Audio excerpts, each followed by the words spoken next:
Hello नमस्कार साथियों, आप सभी का स्वागत है एक बार फिर से आपके अपने यूट्यूब परिवार में। तो साथियों, आप सब कैसे हैं? उम्मीद करता हूं एकदम अच्छे होंगे, मस्त होंगे और अपने एसएससी जीडी एग्जाम की तैयारी काफ़ी अच्छे से कर रहे होंगे। तो साथियों, आज 24 फरवरी हो चुका है, तो हमने फर्स्ट शिफ्ट का जो आपका पेपर हुआ था इससे पहले एनालिसिस करवा दिया है। अब सेकेंड शिफ्ट का इस क्लास में पेपर एनालिसिस करवा रहे हैं। तो साथियों देखिए, एसएससी वालों ने जिस आधार पर रोज का डेली का जैसे 20 फरवरी से आपका पेपर शुरू हुआ था, उसी के आधार पर सारे सवाल पूछ रहे हैं। फर्स्ट, सेकेंड, थर्ड, चारों शिफ्टों में जो आपका पेपर हो रहा है डेली का डेली। आज देखिए साथियों, जो फर्स्ट शिफ्ट में हुआ था पेपर में सेम टू सेम घुमा फिरा के उसी के आधार पर सेकेंड शिफ्ट का भी सवाल पूछ लिए हैं। तो चलिए देखिए दोस्तों, कैसा सवाल पूछा जा रहा है। तो देखिए, आज का प्रश्न पहला आप सब लोगों से क्या पूछा था। तो देखिए क्या पूछा था, भारतीय संविधान का अनुच्छेद 51 किससे संबंधित है। तो साथियों डायरेक्ट यही पूछे थे, भारतीय संविधान का अनुच्छेद 51 किससे संबंधित है। तो याद रखिएगा साथियों, राज्य अंतर्राष्ट्रीय शांति और सुरक्षा को बढ़ावा देना इससे संबंधित है। याद रखिएगा साथियों, अगर 51 आपसे पूछा तो आपसे क्या पूछ सकता है, 44 से पूछ सकता है। तो आप जरूर पढ़ के जाइएगा। और देखिए अगला सवाल क्या पूछा था, इनमें से कौन सा हानि का पर्यायवाची शब्द है। ये भी सवाल पूछा था, हानि का पर्यायवाची शब्द पूछा था। तो देखिए, घाटा होता है, नाश होता है, क्षय होता है। तो आप ये भी याद रखिए साथियों, जो हिंदी प्लस जीके जीएस का जो पैटर्न रह रहा है साथियों, उसी के आधार पे अगर इस पहले शिफ्ट में वो सवाल पूछ रहा था, उसी के आधार पर सेकंड शिफ्ट में भी सवाल पूछे जा रहे हैं साथियों। तो चलिए देखिए अगला सवाल क्या पूछा था।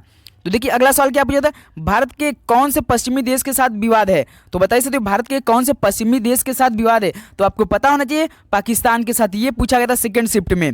तो देखिए, चौथी पंचवर्षीय योजना कब से कब चली गई थी। तो बताइए साथियों, चौथी पंचवर्षीय योजना कब से कब तक चली थी। आपको पता होना चाहिए, 1969 से लेकर 1974 के बीच में चली थी चौथी पंचवर्षीय योजना।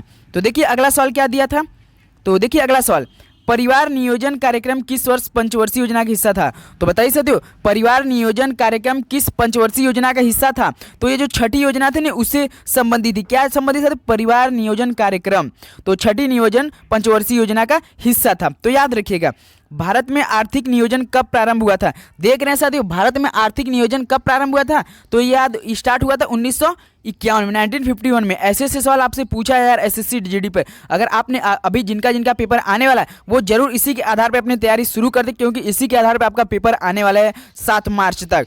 तो चलिए देखते हैं अगला सवाल क्या पूछे थे। तो देखिए, 2011 की जनगणना के अनुसार किस धर्म में 0.2% कमी हुई थी। देखिए साथियों, एक तो पॉलिटी का, एक जनगणना का, पंचवर्षीय योजना का, अनुच्छेद के एकदम सेम टू सेम डेली का डेली रिपीट हो रहा है सवाल। अनुच्छेद, पॉलिटी का एक जो बजट होता है, जनगणना होता है, सेम टू सेम इजी सवाल जैसा वही उठा के पूछ दिया जा रहा है। तो आप प्लीज इस पे जरूर पढ़ के जाइएगा। 2011 की जनगणना के अनुसार किस धर्म में 0.2% कमी हुई थी। तो सिख समुदाय में कमी हुई थी। याद रखिएगा, उत्तर हो जाएगा सिख समुदाय।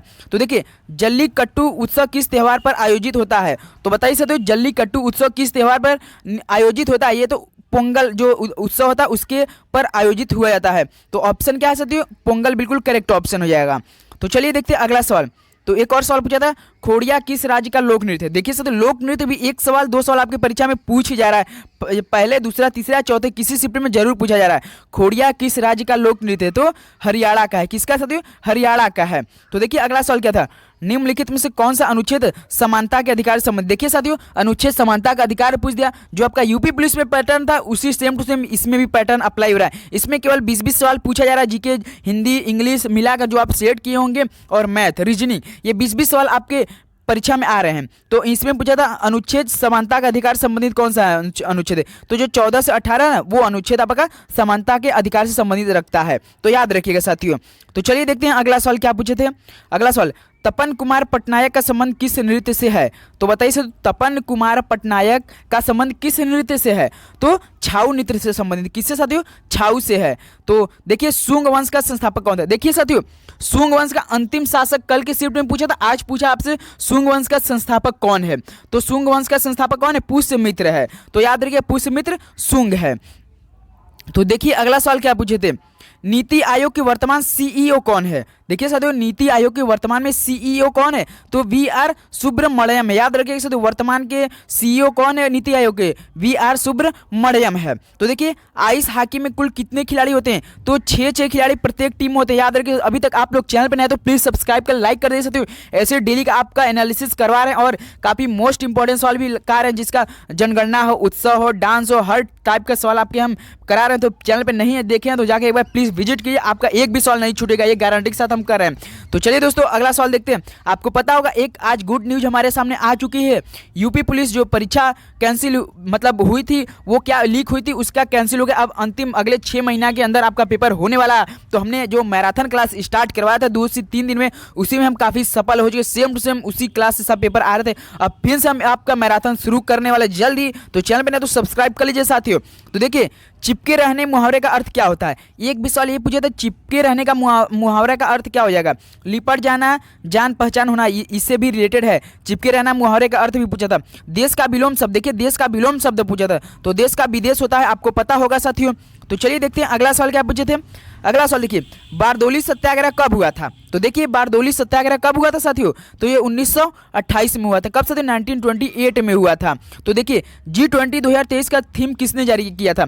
तो देखिए साथियों G20 2023 का थीम किसने जारी किया था, वसुधैव कुटुंबकम ने शुरू किया था। अब अगले सवाल में आपसे शिफ्ट में क्या पूछ सकते हैं, जो G20 का लोगो क्या है वो पूछ सकता है। G20 का लोगो क्या है, चलिए आप लोग इस सवाल का जवाब में कमेंट कीजिए। ये सवाल पूछा G20 2023 का थीम किसने जारी किया था, तो वसुधैव कुटुंबकम। और अगले में आपसे पूछेगा क्या G20 लोगो क्या था, G20 का लोगो जो हुआ था।